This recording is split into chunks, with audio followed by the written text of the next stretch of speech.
بسم اللہ الرحمن الرحیم۔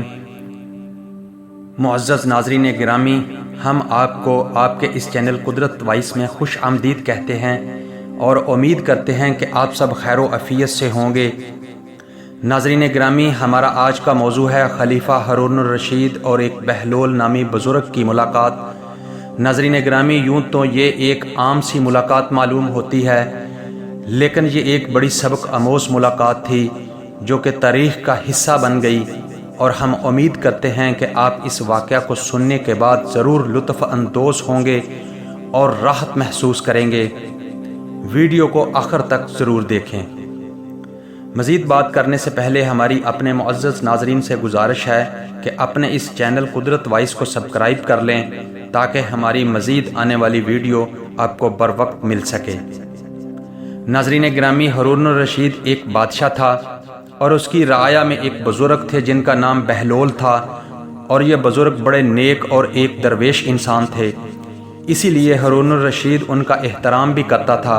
ہارون الرشید کی بیوی کا نام زبیدہ خاتون تھا اور وہ بڑی نیک اور پارسا خاتون تھیں۔ زبیدہ خاتون نے اپنے محل کے اندر 1000 کے قریب ایسی خادمائیں رکھی ہوئی تھیں جو کہ قرآن کی قاریہ اور حافظہ تھیں۔ ان سب کی ڈیوٹیاں مختلف اوقات میں لگی ہوئی تھیں، چنانچہ یہ خادمائیں 24 گھنٹے محل کے اندر قرآن کی تلاوت کرتیں۔ زبیدہ خاتون کا محل ہر وقت قرآن کا گلشن محسوس ہوتا۔ ایک دن ہارون الرشید اور زبیدہ خاتون دریا کے کنارے سیر و تفریح میں مصروف تھے کہ ایک جگہ بہلول دانا بیٹھے ہوئے تھے۔ ہارون الرشید نے بہلول کو سلام کیا اور پوچھا کہ یہاں کیا کر رہے ہو؟ بہلول نے جواب دیا کہ ریت کے گھر بنا رہا ہوں۔ ہارون الرشید نے پوچھا کہ کس کے لیے بنا رہے ہو؟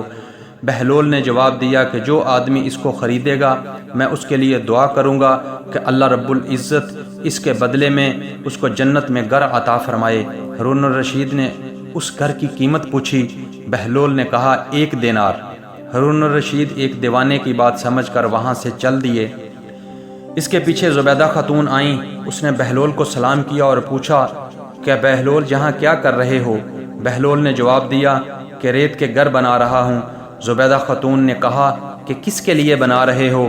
بہلول نے کہا کہ جو آدمی اس گھر کو خریدے گا میں اس کے لیے دعا کروں گا کہ اللہ تعالیٰ اس کے بدلے میں اسے جنت میں گھر عطا فرما دے۔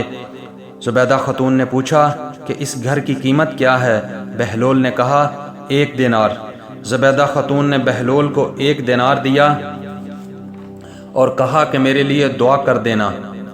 رات کو خلیفہ ہارون الرشید سویا تو اس نے خواب میں جنت کے مناظر دیکھے، آبشاریں دیکھیں، پھل پھول اور جنت کے حسین و جمیل نظارے دیکھے اور بڑے بڑے اونچے محلات بھی دیکھے۔ ایک سرخ یاقوت کے بنے ہوئے محل پر اس نے زبیدہ کا نام لکھا ہوا دیکھا۔ ہارون نے خیال کیا کہ میں اس کو اندر سے دیکھوں کیونکہ یہ میری بیوی کا محل ہے۔ وہ محل میں داخل ہونے کے لیے جیسے ہی دروازے پر پہنچا تو ایک دربان نے اسے روک لیا۔ ہارون الرشید کہنے لگا اس پر تو میری بیوی کا نام لکھا ہے، اس لیے مجھے اندر جانا ہے۔ دربان نے کہا آپ اندر نہیں جا سکتے، یہاں کا دستور الگ ہے، جس کا نام لکھا ہے اسی کو اندر جانے کی اجازت دی جاتی ہے، لہٰذا آپ اندر نہیں جا سکتے۔ جب دربان نے ہارون الرشید کو پیچھے ہٹایا تو اس کی آنکھ کھل گئی۔ آنکھ کھلنے کے بعد ہارون الرشید کو خیال آیا کہ لگتا ہے کہ بہلول کی دعا زبیدہ خاتون کے حق میں اللہ تعالیٰ نے قبول کر لی ہے۔ ہارون الرشید ساری رات اسی افسوس میں کروٹیں بدلتا رہا۔ صبح ہوئی تو اس نے ارادہ کیا کہ آج پھر میں دریا کے کنارے سیر و تفریح کے لیے جاؤں گا، اگر بہلول مل گیا تو میں بھی ایک گھر خریدوں گا۔ ہارون الرشید اور اس کی بیوی دونوں سیر و تفریح کے لیے نکلے۔ ہارون الرشید مسلسل بہلول کو تلاش کر رہا تھا۔ ہارون الرشید نے دیکھا کہ بہلول بیٹھا ہے اور اسی طرح کے ریت کے گھر بنا رہا ہے۔ ہارون الرشید نے سلام کیا اور پوچھا کہ بہلول کیا کر رہے ہو؟ بہلول نے جواب دیا گھر بنا رہا ہوں۔ ہارون الرشید نے پوچھا کس کے لیے بنا رہے ہو؟ بہلول نے کہا کہ جو آدمی اس گھر کو خریدے گا میں اس کے لیے دعا کروں گا کہ اللہ رب العزت اسے اس کے بدلے جنت میں گھر عطا فرمائے۔ ہارون الرشید نے پوچھا کہ بہلول اس گھر کی قیمت کیا ہے؟ بہلول نے جواب دیا کہ اس گھر کی قیمت ساری بادشاہی ہے۔ ہارون الرشید بڑا حیران ہوا اور کہا کہ اتنی قیمت تو میں نہیں دے سکتا، کل تو تم 1 دینار کے بدلے گھر دے رہے تھے، اور آج پوری بادشاہی مانگتے ہو؟ بہلول نے جواب دیا کہ بادشاہ سلامت، کل بن دیکھے معاملہ تھا اور آج دیکھا ہوا معاملہ ہے۔ کل بن دیکھے سودا تھا اور اس لیے سستا مل رہا تھا، اور آج سب کچھ دیکھ کر آئے ہو، اس لیے قیمت زیادہ دینی پڑے گی۔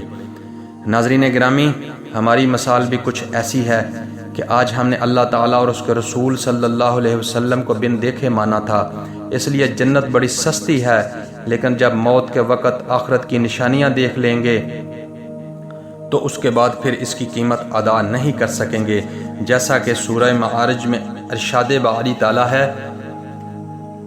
روز قیامت مجرم یہ تمنا کرے گا کہ کاش میں اپنی سزا کے بدلے میں اپنا بیٹا دے دیتا، بیوی دے دیتا، اپنا بھائی دے دیتا، وہ خاندان والے دے دیتا جو اسے ٹھکانہ دیتے تھے، حتیٰ کہ جو کچھ دنیا میں ہے سب کچھ دے دیتا، اور میں جہنم سے بچ جاتا۔ فرمایا ہرگز نہیں، ہرگز نہیں۔ ناظرین اکرامی، یہ ایک دلچسپ اور معلوماتی ویڈیو آج ہمارا موضوع تھا۔ ہم امید کرتے ہیں کہ آپ اس کو ضرور پسند فرمائیں گے۔ ناظرین گرامی، ہم امید کرتے ہیں کہ آپ کو ہماری آج کی ویڈیو پسند آئی ہوگی، اور ہم دعا گو ہیں کہ اللہ رب العزت آپ کو اپنی حفظ و امان میں رکھے اور صحت کے ساتھ لمبی عمر عطا فرمائے، اور ہم سب کو ہدایت عطا فرمائے۔ اجازت دیجیے، اللہ نگہبان۔